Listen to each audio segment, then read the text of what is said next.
Welcome to Quetzal films. Quetzal films নিয়ে এসছে writers choice. এই সেগমেন্টে আমরা আপনাদের কাছে তুলে ধরব দেশ বিদেশের নানান সাহিত্য ও লেখকদের গল্প। আজকের গল্প পয়মুখম, রচনা জগদীশ গুপ্ত। জগদীশ গুপ্ত পুরো নাম জগদীশচন্দ্র সেনগুপ্ত। তার জন্ম 1886 সালে। সাহিত্যিক হিসেবে তার আত্মপ্রকাশ ঘটে পেন গেস্ট গল্পের মাধ্যমে 1904 সালে। আজকের গল্প পাঠে শ্রীমতী নবনীতা ব্যানার্জি। গল্পের প্রধান চরিত্রে কৃষ্ণকান্ত, ভূতনাথ, মাতঙ্গিনী ও দেবনাথ। গল্পের সূত্রধর সৌপ্তিক দে। শুরু হচ্ছে পয়মুখম। কবিরাজ শ্রী কৃষ্ণকান্ত সেন শর্মা শাস্ত্র শেখাচ্ছিলেন তার ছেলে ভূতনাথকে। ভূতনাথ আয়ুর্বেদ শাস্ত্র পড়তে শুরু করেছে, কিন্তু পড়াশোনার প্রতি তার আগ্রহ বা ভক্তি কোনোটাই নেই। মাঝে মাঝে সে ঠোঁট উল্টে বিশ্রী মুখ করে ব্যাকরণের দিকে তাকিয়ে চুপ করে বসে থাকে। ভূতনাথ 16-17 বয়স পর্যন্ত কোনো মতেই স্কুলে কাটিয়েছিল। সেখানে সে সবচেয়ে সহজ বিদ্যা আয়ুর্বেদ শাস্ত্র পড়তে বদ্ধপরিকর না হলেও রাজি হয়েছিল। সেদিন কাঠের সিন্দুক খুলে কৃষ্ণকান্ত তার শাস্ত্র আর পুঁথিগুলোকে রোদে দিলেন। ভূতনাথের পুঁথিগুলো খুবই চেনা। উঠোনের ওপর পুঁথিগুলোকে রোদের ওপরে রাখা দেখে সে আর যাই হোক খুশি হলো না। পুঁথিগুলোর দিকে কিছুক্ষণ তাকিয়ে থেকে ভূতনাথ বলল, উফ, কবিরাজি পড়তে গেলে বুঝি এত মোটা মোটা বই পড়তে হয়? সত্যি বাবার সবেতেই বাড়াবাড়ি। কথাটা কানে যাওয়ার পর কৃষ্ণকান্ত একবার আর চোখে ভূতনাথের দিকে তাকিয়ে গিন্নিকে গম্ভীর হয়ে বললেন, তোমার ছেলের যা বুদ্ধি, শেষ পর্যন্ত বলদ দিয়ে টানতে হবে দেখছি। কেন, ভূতু আবার কি করলো? বললেন কৃষ্ণকান্তের স্ত্রী মাতঙ্গিনী। আয়ুর্বেদ শাস্ত্র খাঁটি সংস্কৃতে লেখা। সংস্কৃত না শিখে আয়ুর্বেদ শিখবে কি করে শুনি? মনে মনে ভূতনাথ বলল, কচু। কৃষ্ণকান্ত অন্তর্যামী না হওয়ায় ছেলের কথা শুনতে পারলেন না। তিনি গিন্নিকে বলতে লাগলেন, সংস্কৃত বুঝতে হবে আগে, তার জন্য অনেক কিছু পড়তে হবে, জানতে হবে। অত্যন্ত গুরুত্বপূর্ণ জিনিসে সব। ভূতনাথ ঘাড় গুঁজে দাঁড়িয়েছিল। কথাটা কতটা তার কানে গেল তা জানা নেই। বাবার কথা শেষ হতেই নিজের কাজে চলে গেল। সে অবশ্য মাঝে মাঝে তার মায়ের কাছে নালিশ করে। ধুর, ভালোই লাগে না। এ গাছের পাতা, ও গাছের মূল, এটা ছাল, ওটা কুড়ি, এইসব নিয়েই তো কবরেজের কারবার। তার জন্য সংস্কৃততে পণ্ডিত হতে হবে নাকি? বলতে বলতে তার মধ্যে মানসিক ক্লান্তি দেখা দিল। তার মা বললেন, আমি তো বাবা এসবের কিছুই জানি নে। শাস্ত্রপাঠ চলতে লাগলো যথারীতি। এই শাস্ত্র শিক্ষার ফল যাই হোক না কেন, উদ্দেশ্য একটাই, ছেলেকে কবরেজ বানিয়ে এই পণের বাজারে তার দর বাড়ানো। কথা মতো তাই হলো। ভূতনাথের বিয়ে দিলেন তিনি। ছেলের বয়স তখন 17 বছর। স্ত্রী মণিমল্লিকা 9 বছরের বালিকার পণ 700 টাকা। শুধু কবরেজ হলে পরের ঘর থেকে অতগুলো টাকা আদায় হয় না। ছেলের বিয়ের আগে কৃষ্ণকান্ত একটি বুদ্ধি খাটালেন। বাজারে খবর ছড়িয়ে দিলেন, ভূতনাথ কলকাতার বিখ্যাত প্রবীণ কবরেজ শ্রী গোলকৃষ্ণ দত্তগুপ্তের প্রিয়তম ছাত্র। অত্যন্ত মেধাবী। 2-3টে পাশ করা ছেলের মূল্য এখন মাসে 20-22 টাকার বেশি নয়। আয়ুর্বেদের দিকে দেশের মানুষের টান ফিরছে আবার। সুতরাং পসার দাঁড়িয়ে যেতে বেশি দিন সময় লাগবে না, বছর 3-এর ব্যাপার মাত্র। কৃষ্ণকান্ত নিজে দাঁড়িয়ে থেকে ভূতনাথকে দিয়ে ওষুধ তৈরি করা শেখালেন। এমনকি তিনি যখন বাইরে রোগী দেখতে যেতেন, তিনি ছেলেকে সঙ্গে নিয়ে যেতেন এবং তিনি রোগ বিষয়ে আলোচনাও করতেন। মণিমল্লিকা অর্থাৎ মণির বেশ ভাব হয় তার স্বামী ভূতনাথের সাথে। ভূতনাথ তাকে রাগায়, কাঁদায়, আবার হাসিও দেয়। যখন মণি বাপের বাড়ির কথা ভেবে মুখ ভার করে থাকে, তখন তাকে আড়ালে ডেকে ভূতনাথ বলে, এই যে শোনো, এটা কিন্তু তোমার নিজের বাড়ি। ধ্যাত, এটা তো তোমাদের বাড়ি। আহা, তা তো বটেই, কিন্তু তুমি যখন বড় হবে তখন বুঝতে পারবে এটাই তোমার বাড়ি। তারপর তোমার ছেলেপিলে হবে। ধ্যাত, কি যে সব বলছো। এমন সময় ভূতনাথের ভাই দেবনাথ ঘরে এসে বলে, বৌদি, তুমি যে কি করো না! কখন বলেছি আমটা ছাড়িয়ে দাও, নুন মাখিয়ে খাবো, তা না, এখানে বসে দাদার সাথে সোহাগের হাসি হাসা হচ্ছে। হ্যাঁ হ্যাঁ, চলো দিচ্ছি। মণি লাফিয়ে উঠে রান্নাঘরে যায়।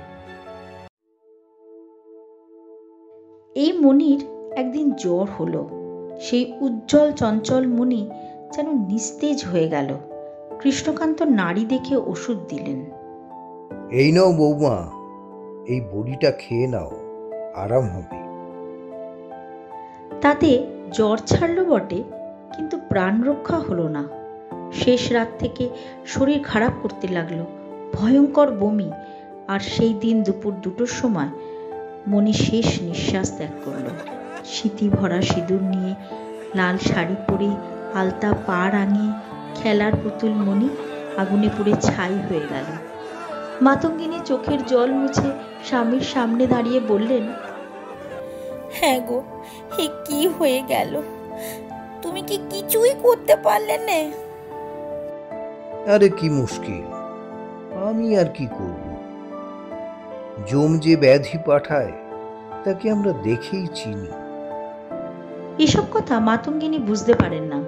তিনি চোখের জল মুছতে মুছতে সেখান থেকে চলে যান। তবু মণির স্মৃতি ভোলার নয়। তার মনে হয় এখনো বুঝি মণি মাটিতে আঁচল লুটিয়ে উঠোনময় ঘুরে বেড়াচ্ছে। মেয়েটা কেমন নিজের পেটের মেয়ের মতো পায়ে পায়ে ঘুরত। কাজে ভুল হলে মাতঙ্গিনী তাকে ধমক দিতেন। মণির মুখটা বিষণ্ণ হয়ে উঠত, আবার কিছুক্ষণ পরে সব ঠিক।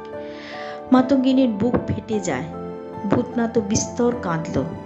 সংসারে শোক তাপ আছেই, কিন্তু ভগবানের ইচ্ছে মানুষের শোক তাপ ভোলাতেও পারে। কিছুদিনের মধ্যেই মণির শোক কৃষ্ণকান্তের পরিবার থেকে বিদায় নিল। ভূতনাথ আবার কবরেজ শিক্ষায় মন দিল। এদিকে কৃষ্ণকান্ত ছেলের জন্য পাত্রী পেলেন। ছেলের বিয়ে দিলেন। আবার বললেন, শোনো, স্বয়ং মহাদেব 2বার বিয়ে করেছিলেন।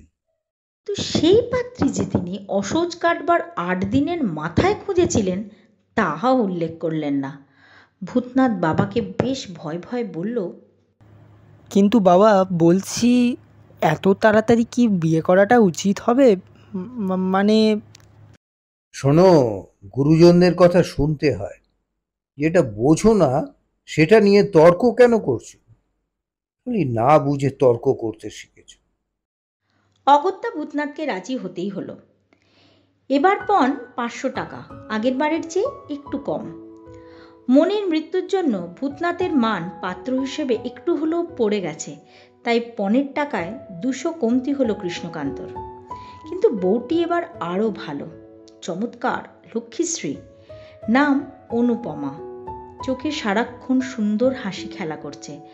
তার সুন্দর চোখের দিকে তাকিয়ে মাতঙ্গিনীর চোখের পলক পড়ে না। অনুপমা অবশ্য মণির মতো নয়, মণির চেয়ে বয়স বেশি, আর তার সাথে বুদ্ধিও বেশি। কোনো কথা পছন্দ না হলে সঙ্গে সঙ্গে জানিয়ে দেয়, সেটাও বেশ কঠিন স্বরে। সেদিন ভূতনাথ কবিরাজির একটা মোটা বই নিয়ে নাড়াচাড়া করছে। অনুপমা তার পাশে এসে বসে আর তারপর নাক সিটিয়ে বলে, ইস, কবরেজ পড়ে কি হবে শুনি? কেন? কবরেজই তো আজকাল বেশ মানের কাজ, আর তার সাথে পয়সাও তো আছে। তা জানি, কিন্তু কলকাতায় গিয়ে বসতে পারবে তো? না মানে এখানে তো ভালোই চলছে, আবার কলকাতায় গিয়ে বসার মানে কি? আমাদের সেই বনমালী কবরেজের মতো হবে তো। রোগী হিসাবে একটি নেংটি ইঁদুরও জোটে না। আমরা তাকে বলি বকরেজ মশাই। ভূতনাথের কথাটা একটু খারাপই লাগে। কবিরাজকে যে সে খুব একটা শ্রদ্ধার চোখে দেখে তা কিন্তু নয়, কিন্তু সে কবিরাজই হবে, বিধাতার লেখা তাই। অন্তত কৃষ্ণকান্ত তাকে এইভাবেই সাজিয়েছে, এর থেকে মুক্তি নেই তার। তাই নিজের স্ত্রীর মুখে সেই কোবরেজের বিরুদ্ধে এইরূপ মন্তব্য শুনে সে সত্যি বড় কষ্ট পায়। কিন্তু অনুপমা মনি নয়, তাকে ধমক দিলে সে ধমকের প্রতিধ্বনি যেভাবে ফিরে আসে তা মূল ধ্বনিকেও ছাড়িয়ে যায়। অনুপমা উল্টো দিকে মুখ ফিরিয়ে থাকে। ভূতনাথ চলে যেতে পা বাড়ালে সে তাকে জিজ্ঞাসা করে, আচ্ছা, তোমার নাম কে রেখেছিলেন? বাবা রেখেছিলেন। কেন? তোমার নামের মানে তো মহাদেব, তাই না? ওরে বাবা রে! অনুপমার হাসি আর ধরে না। সামনে হাসির মুক্ত ধারা, লাল লাল গাল। ভূতনাথ কেমে অস্থির হয়ে যায়। সে উঠে পড়ে ধরা গলায় বলে, আমি এখন আসি। কেন, কড়াইয়ে ধাতে ব্যথার ওষুধ চড়িয়ে এসেছো নাকি? তা যাও, যাও যাও যাও। মাতঙ্গিনী ছেলের কাতর মুখ দেখে। মায়ের মনে ছেলের অন্তরের দুঃখ 16 আনায় এসে পৌঁছয়। মনটা তার ভেঙে যায় কষ্টে, কিন্তু কিছুই বলতে পারেন না তিনি। একদিন কৃষ্ণকান্ত প্রকাণ্ড একটা টাকার বান্ডিল সিন্ধুকে তুলে মাতঙ্গিনীকে ডেকে বলেন, এই যে শোনো, বৌমাকে বিশেষ যত্ন করুন, ওর লক্ষ্মী অংশ প্রবল। এবার পার্টি 2000 টাকা লাভ হয়েছে, বুঝেছ? ভূতনাথের ভাই দেবনাথ সেখানে ছিল। মাতঙ্গিনী কিছু বলার আগেই সে বলে উঠল, মণি বৌদিই ভালো ছিল। এটা কাকে নিয়ে এসছো? সারাদিন খালি ভুরু তুলে থাকে। কি বললে? অসভ্য কোথাকার! কোথায় কি কথা বলতে হয় জানো না? জানো না বড়দের কথার মাঝে কথা বলতে নেই? ভবিষ্যতে যেন আর কখনো না দেখি বড়দের মাঝখানে কথা বলতে। কৃষ্ণকান্তের বৌমার লক্ষ্মীর অংশ প্রবল হলেও তার লাভের টাকা পরের বছরই পার্টির টানে বেরিয়ে গেল।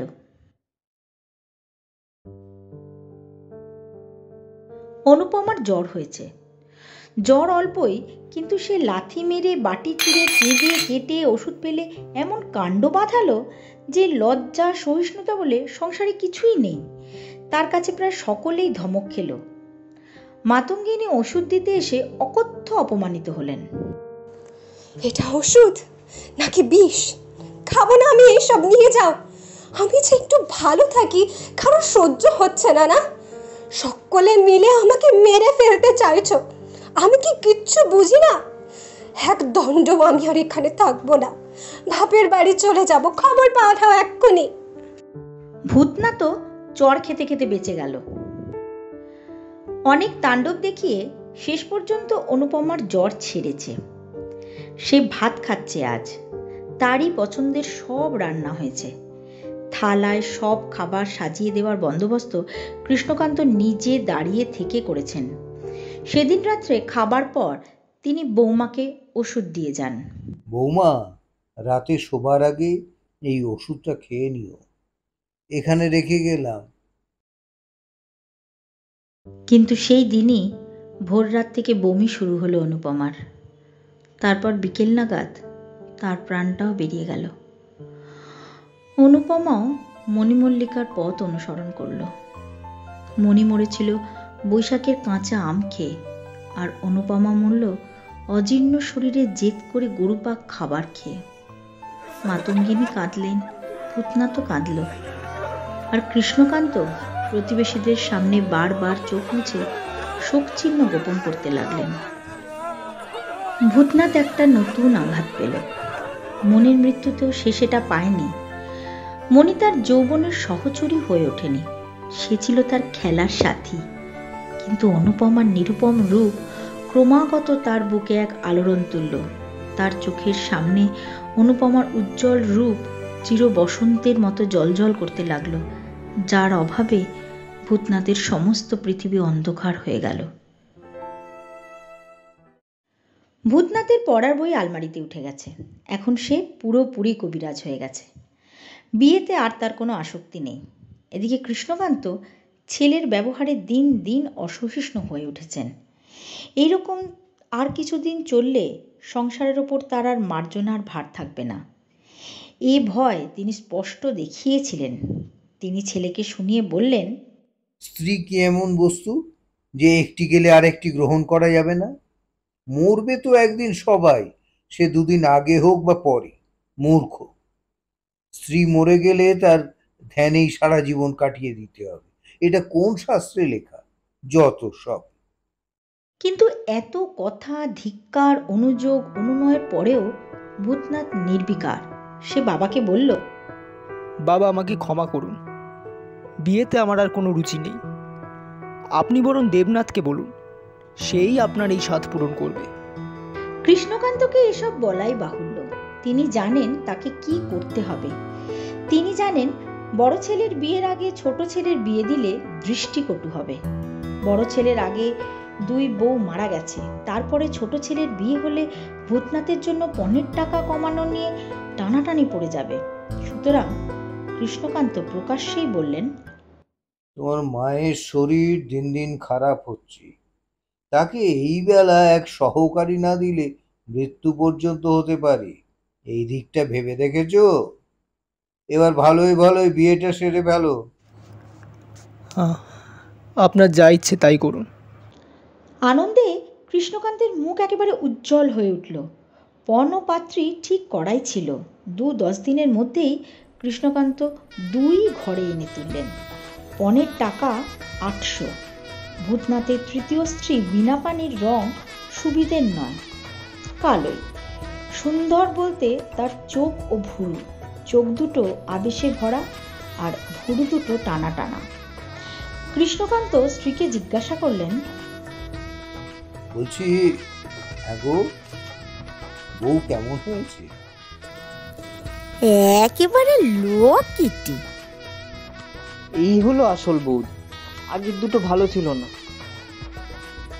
মানে প্রথমটা তো ছিল ছোট, গরজ বুঝতো, কিন্তু পরেরটা বদমেজাজি। এর কথাবার্তা বেশ ভালো। শুনে মাতঙ্গিনীর বুকে সুখের ছোঁয়া লাগে, কিন্তু পরক্ষণেই তিনি চমকে ওঠেন। তিনি যাদের কি নিজের করে তুলেছেন তাদেরকে অকালে বিসর্জনও দিতে হয়েছে। ভূতনাথের মনের ভাব অবশ্য অন্য। সে প্রথম স্ত্রী মণিকে হাত ধরে কাছে টেনে নিত, তার ঘোমটা নিয়েও কাড়াকাড়ি করত, কত খেলা, আমোদ, কৌতুক। দ্বিতীয়জন অনুপমাকে সে লুকিয়ে আড়াল থেকে দেখত, কিন্তু এই তৃতীয় জনের কাছে সে আসে শান্ত হৃদয়। ঝড়ের পরে ঢেউ যেমন নিচে থেকে থেমে যায়, ঠিক তেমন ভাবে। বীণাপানিও জানে স্বামী আগে 2 বার বিয়ে করেছিলেন এবং তারা বেশ সুন্দরী ছিলেন, আর সে কালো। তাই সে শাশুড়িকে বলে, মা, আমি যে কালো, আমাকে তো সুন্দর। তুমি মা আমার কালো, কিন্তু সেই কালোতেই তোমায় কেমন মানিয়েছে। বীণাপানি খুবই শান্ত স্বভাবের, অথচ তীক্ষ্ণ বুদ্ধি তার। মাতঙ্গিনী অনুভব করলেন ছেলের মন বসেছে। এই বসায় কোনো শোরগোল নেই, উদ্দামতা নেই, বিক্ষোভ নেই, জয় পরাজয় নেই। এই বসা শুধু মধুর আত্মসমর্পণ।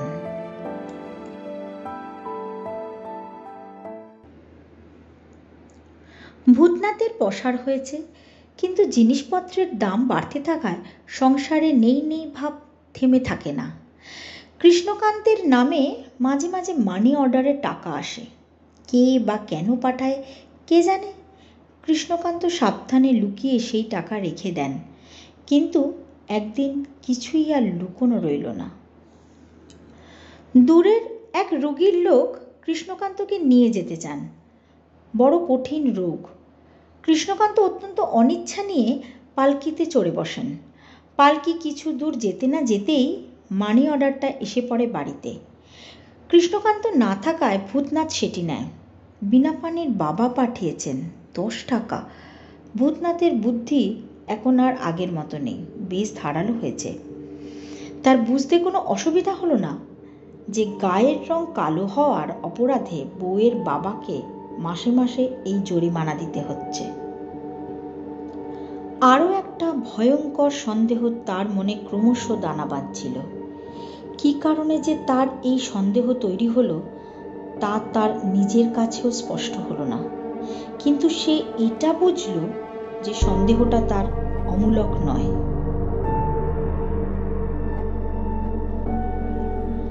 কৃষ্ণকান্তের পালকি অনেক বেলায় উঠোনে এসে নামল। বিশ্রামের জন্য ভেতরে না গিয়ে বাইরের ঘরে ঢুকেই তিনি থমকে দাঁড়ালেন, যেন চুরি করতে এসে একেবারে পাহারাদারের হাতে ধরা পড়েছেন। ভূতনাথের কোলের কাছে 10 টাকা সাজানো আছে এবং শ্বশুরের নামের লেখা চিঠিটাও। ভূতনাথ 10 টাকার দিকে তাকিয়ে বলল, বাবা, আমার শ্বশুর আপনাকে 10 টাকা কেন পাঠিয়েছেন? তোমাকেই সাহায্য করেছেন। একটা চিঠিতে তোমার আর্থিক অবস্থার কথা লিখেছিলাম, আর সেই জন্যই হয়তো তিনি তোমাকে সাহায্যের জন্য টাকা পাঠিয়েছে। বলতে বলতে কৃষ্ণকান্ত 10 টাকা নিয়ে অমায়িকভাবে ছেলের সামনে থেকে চলে গেলেন, যেন বেঁচে গেলেন। কিন্তু মানুষের কুকর্ম সহজে মুক্তি দেয় না। ভূতনাথের পিতৃভক্তি ক্রমশ শেষ হয়ে গেল। ভূতনাথের শ্বশুর আর টাকা পাঠান না। ভূতনাথই তাকে বারণ করে দিয়েছে। জামাইকে তিনি নিজের দিকে পেয়ে কৃষ্ণকান্তকে অর্থপিশাচ, ধাপ্পাবাজ না বললেও চিঠিতে লেখাগুলির মানে কিন্তু তাই দাঁড়ায়। কৃষ্ণকান্ত ছেলের সাথে কথা বলা এক প্রকার বন্ধ করে দিয়েছেন। তার মতে, জন্মদাতা পিতার থেকে কন্যাদাতা পিতার সম্পর্ক আজ বড় হয়ে গেল। অমন ছেলের মুখ দর্শন করতে চাই না।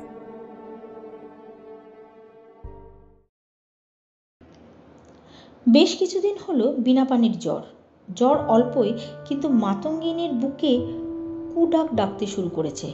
তিনি অস্থির হয়ে উঠেছেন, কেবল ঠাকুর ডাকছেন। ভয় চিন্তায় তিনি পাগল হয়ে যাচ্ছেন। আগের দুটো এইভাবেই মায়া কাটিয়ে চলে গিয়েছিল, তাহলে কি এটাও? সেদিন সন্ধ্যের পর বিনাপানি একলা শুয়ে আছে। মাতঙ্গিনী এতক্ষণ তার কোলের কাছে বসেই ছিলেন। এই মাত্র তাকে ওষুধ দিয়ে সবে মাত্র উঠে গেছেন। এমন সময় কৃষ্ণকান্ত এসে দাঁড়ালেন এবং বললেন, কেমন আছো বৌমা? বিনাপানি শ্বশুর মশাইকে দেখে উঠে বসল। ভালোই আছি বাবা। খেয়েছো কিছু? এই তো এক্ষুনি খেলাম। আচ্ছা, তবে কিছুক্ষণ পরে এই ওষুধটা খেয়ে নিও। জ্বর যদি আবার আসে, শুধু শুধু কষ্ট পাবার চেয়ে আগে থেকে সাবধান হয়ে যাওয়া ভালো। এইখানে রাখলাম। বলতে বলতে তিনি ধুতির খোট থেকে ওষুধ বের করলেন।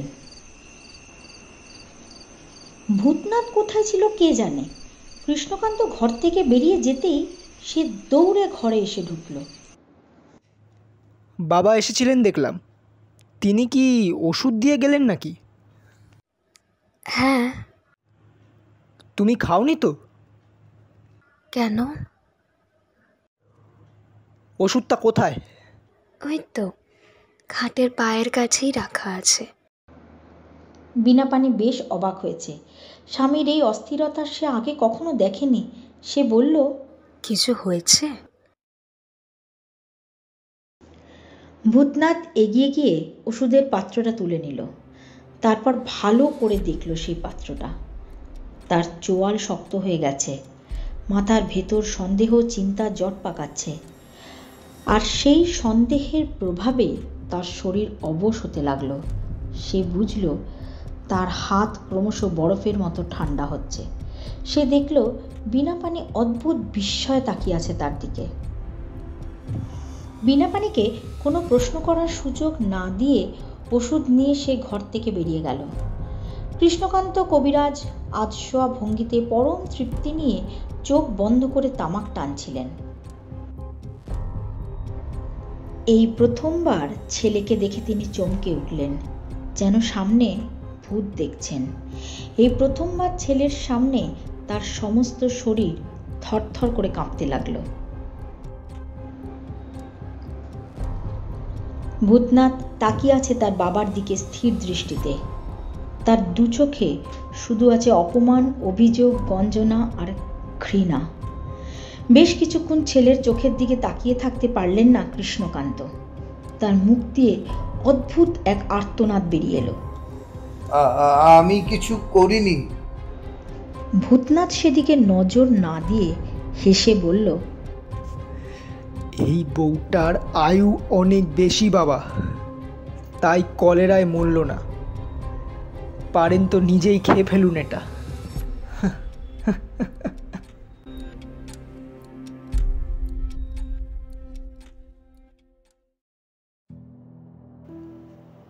শুনছিলেন জগদীশ গুপ্তের লেখা পয়ামুখম।